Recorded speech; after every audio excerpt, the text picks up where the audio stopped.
Ekitabo ky'ekyeshongoro kya Serumani.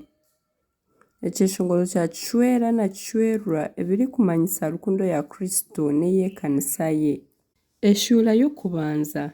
Ekyeshongoro kya Serumani ekirikukira byona. Kishwerwa. Nk'abaasibwa ki onywegyera n'eminwa yawe ahabw'okuba okunda kwawe nikumpitira viinyo.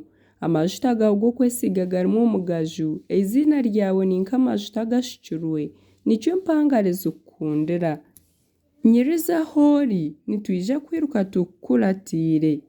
Omugaba ntaahize omu bishengye bye nitwija kwesiima, tushemererwe omuri iwe, tusingize okunda kwawe okukira viinyo. Eki barikukundira n'eky'amazima. Imwe bishiki ba Yerusaalemu mwe ninyiragura konka ndi murungi. Ndi nk'amahema ga Kedari, nk'emikingo ya Serumani. Murekye kunshamarira ahabw'okwiragura, ahakuba izooba ndyo ryanyokeze. Abaana ba mawe bakangirira ekiniga bangira omurinzi w'emizabibu konka eyangye tinagirinda.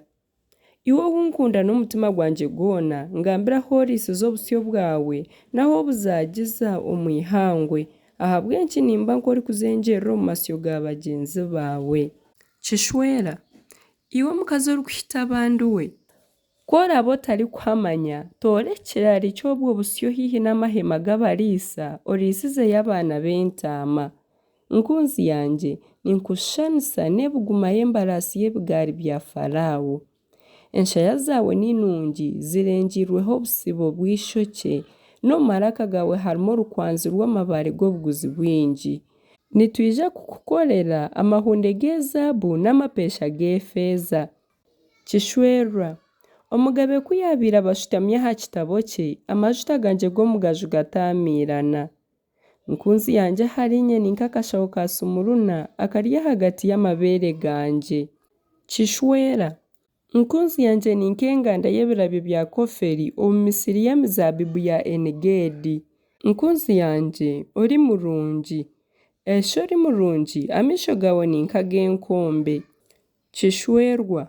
Nkunzi yangye esho ori murungi. Buzimazima nooshemeza kandi ekitanda kiitu ni nk'obunyansi buto.